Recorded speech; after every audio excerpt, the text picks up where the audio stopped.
Hello दोस्तों, welcome back to the channel Srishti study point. आज हम बात करेंगे यहाँ पर एसएससी जीडी के बारे में। आखिर ये एग्ज़ाम होता क्या है, इसे कौन लोग फॉर्म भर सकते हैं, किस तरह का ये एग्ज़ाम होता है, क्या एज क्राइटेरिया रहता है, कौन सी एज के लोग फॉर्म भर सकते हैं, फ़ीस क्या रहती है, कब फॉर्म भरा जाएगा, और भी बहुत सारी कहाँ पर ज्वाइनिंग मिलती है, सारी मैं आपको जानकारी दूंगी। इस वीडियो में बने रहिएगा क्योंकि आप सभी को पता है 5 सितंबर से जो है ना इसका नोटिफिकेशन आ रहा है और बहुत सारे बच्चे इस फॉर्म को भरना चाह रहे हैं। तो जो बच्चे इस फॉर्म को भरना चाह रहे हैं वो लोग इस वीडियो को ज़रूर देखें। पूरी A to Z इसमें मैं जानकारी आपको देने वाली हूँ, बस वीडियो में बने रहिएगा।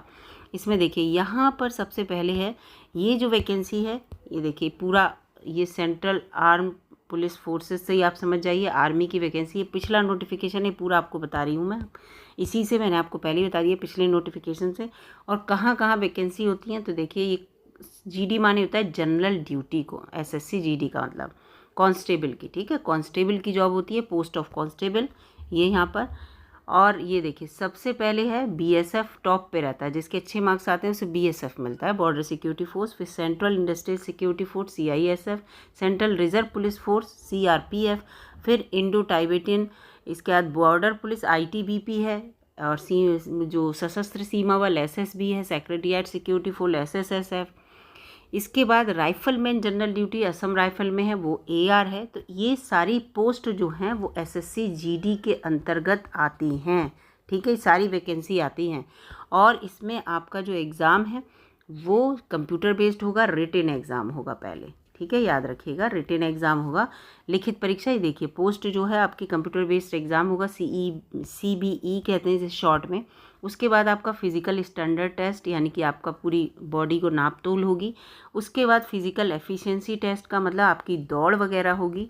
उसके बाद अगर आप क्वालिफाई कर जाते हैं तो आपका मेडिकल और डॉक्यूमेंट वेरिफिकेशन, फिर आपको ज्वाइनिंग मिलती है। ये पूरा इसका ये क्राइटेरिया है। अब यहाँ पे आपको मैं बता दूँ कि आपका जो एसएससी के द्वारा जितनी वैकेंसी निकलेंगी उसमें आपका ये भर्तियाँ होंगी, और ऑनलाइन मोड पे आप फॉर्म जमा करेंगे। और हिंदी और इंग्लिश के अलावा 13 और रीजनल लैंग्वेज में आपका एग्ज़ाम होता है। तो 15 लैंग्वेज यहाँ पर मिल गई, 15 लैंग्वेज में आपको ये एग्ज़ाम होता है, याद रखिएगा। जो आपका रिटन एग्ज़ाम है CBT कहते हैं, टेस्ट या एग्जामिनेशन कह लीजिए, CBE, तो वो यहाँ पर है। ये देखिए 15 लैंग्वेज इसमें दे रखी हैं। और जो मैंने आपको बताया किस तरह का एग्ज़ाम होता है वो आपको पहले ही बता चुकी हूँ मैं कि इसमें क्या क्या रहता है। ऑल इंडिया बेस्ड ये वैकेंसी रहती हैं, इंडिया में कहीं भी आपको जो है ज्वाइनिंग मिल सकती है, ये बात। और इसमें देखिए एसएसएफ का ये जो यहाँ पर बोला है इन्होंने, एसएसएफ की देखिए फुल फॉर्म मैं आपको दिखाती हूँ। इसमें जो लिखी है सशस्त्र सीमा बल, Sashastra Seema Bal will be filled in all India basis whereas vacancy in other. जो CAPF हैं will be filled as per the vacancies available, जहाँ जहाँ स्टेट में ज़रूरत होगी वहाँ आपकी CAPF की भरी जाएंगी। फ़िलहाल इस चीज़ को दिमाग में रखिए कि ऑल इंडिया बेस्ड ये वैकेंसी रहती हैं, ठीक है। इसके बाद यहाँ पर ये पूरा दे रखा है जो कि इतना इम्पोर्टेंट इसमें नहीं है कि किस तरह का, जो मैं बता चुकी हूँ। इसके बाद एक बात और याद रखिएगा कि 10% जो वैकेंसी हैं वो एक्स सर्विसमैन के लिए रिज़र्व रहती हैं। अगर एक्स सर्विसमैन नहीं मिलते हैं तो नॉर्मली वो वैकेंसी भरी जाती है। अगर 100 वैकेंसी आ रही हैं तो उसमें 10 वैकेंसी जो हैं वो एक्स सर्विसमैन को मिलती हैं, ये दिमाग में रखिएगा। तो इस चीज़ को भी यहाँ पर पूरा दे रखा है। तो पुराना है तो इसलिए इसको देखना इतना ज़रूरी नहीं है कि क्या है क्या नहीं। अब आते हैं, देखिए सबसे पहले यहाँ पर इम्पॉर्टेंट है कि अगर आप इंडिया के नागरिक हैं तो आप इस फॉर्म को भर सकते हैं। और ये लिखा है देखिए CAPF and AR Assam rifle are state UT area wise, मतलब जहाँ CAPF और स्टेट में जितनी वैकेंसी होंगी उसके अकॉर्डिंग आपको अपना डोमिसाइल सबमिट करना होगा, तभी आपको यहाँ पर वैकेंसी के लिए वो मिलेगा। फिलहाल अगर आप इंडिया के नागरिक हैं तो इस फॉर्म को भर सकते हैं। एज लिमिट देख लीजिए यहाँ पर, अगर आप 18 से 23 साल के हैं, ये मत देखिएगा, ये तो नया नोटिफिकेशन जब आएगा तो आपके लिए लिमिट दी जाएगी कि कौन सी डेट तक। फिलहाल 18 से 23 वर्ष के अगर आप हैं तो इस फॉर्म को भर सकते हैं, ठीक है। ये पुराना नोटिफिकेशन था इसलिए इसमें दे रखा है। और लेकिन आपको रिलैक्सेशन मिलेगा कैटेगरी के अकॉर्डिंग। अब यहाँ पर कैसे मिलेगा ये देखिए, अगर आप SC कैटेगरी में आ रहे हैं तो 23 + 5 यानी कि आप 28 साल के भी हैं तो आप इस फॉर्म को भर सकते हैं।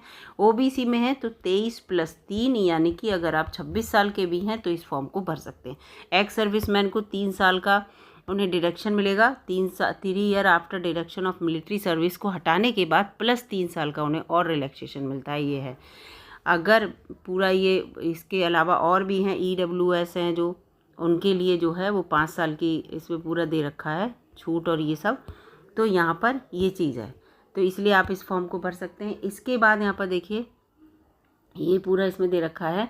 इसके बाद 0.5 हो गया डेट ऑफ बर्थ जो है ऑनलाइन मोड पे वो पूरा इसमें ऐसा कुछ इंपॉर्टेंट नहीं है। पॉइंट नंबर अब इस 7 पे आते हैं, जो इम्पोर्टेंट है वो अब मैं आपको बताती चल रही हूँ।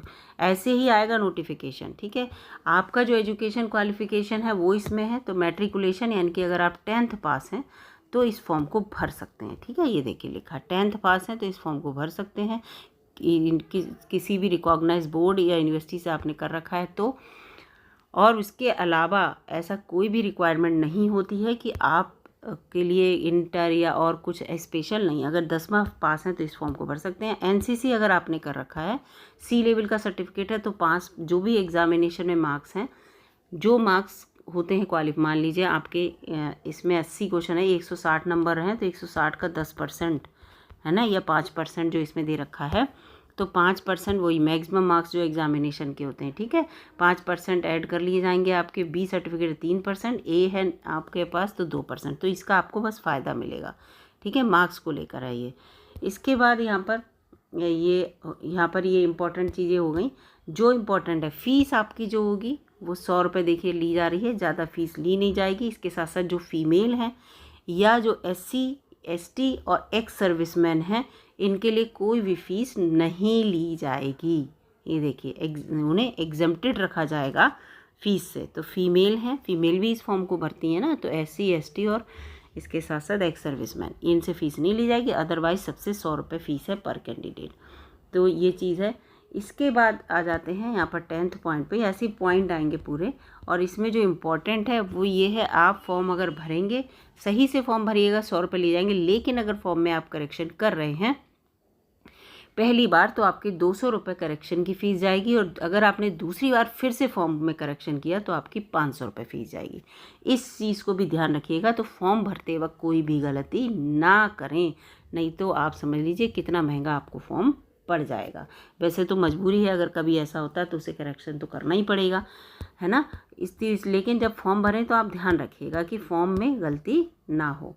अब यहाँ पर आ जाते हैं एग्ज़ाम आपका कैसा होगा। ये आ गया यहाँ पर एग्ज़ाम किस तरह का होगा। तो एग्ज़ाम में देखिए मैंने कहा कि 80 क्वेश्चन आएंगे आपकी, पर क्वेश्चन 2 नंबर का होगा, यानी कि 160 नंबर का पेपर होगा। अब NCC में वही 5% था, 160 का 5%, तो आप समझ लीजिए 160 का 5% 16, यानी कि 8 नंबर ज़्यादा मिलने की कैटेगरी वही है ना, तो वो सब है।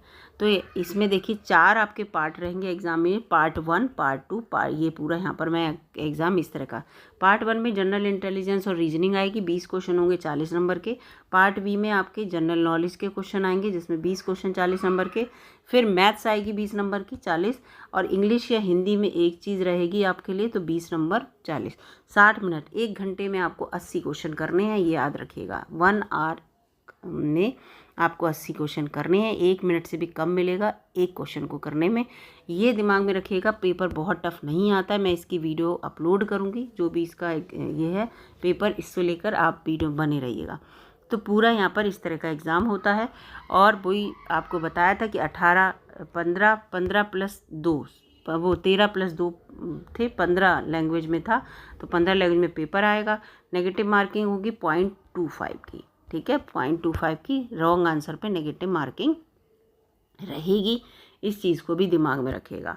और इसके साथ साथ देखिए क्वेश्चन बता ही दिया है कि आपके जो हैं वो जैसे ये जो है आपके कंप्यूटर बेस्ड एग्जामिनेशन रहेगा। और अगर जब आंसर की आ जाती है, अगर आपको किसी क्वेश्चन पे जो है डाउट है, तो 100 रुपये पर क्वेश्चन आप उसको चैलेंज कर सकते हैं जब आंसर की आती है। पूरा इसमें दे रखा है। इसके बाद यहाँ पर आगे बढ़ते हैं, और इसमें देखिए ये देखते हैं यहाँ पर ये जो इम्पोर्टेंट है फिज़िकल, ये देखिए पूरा बताया मैंने कि जब आप अगर अपना एग्ज़ाम क्वालिफाई कर लेंगे, एग्ज़ाम क्वालिफाई कर लेने के बाद आपका फ़िज़िकल स्टैंडर्ड टेस्ट और फिज़िकल एफिशिएंसी टेस्ट होगा। कौन सा? CBT based.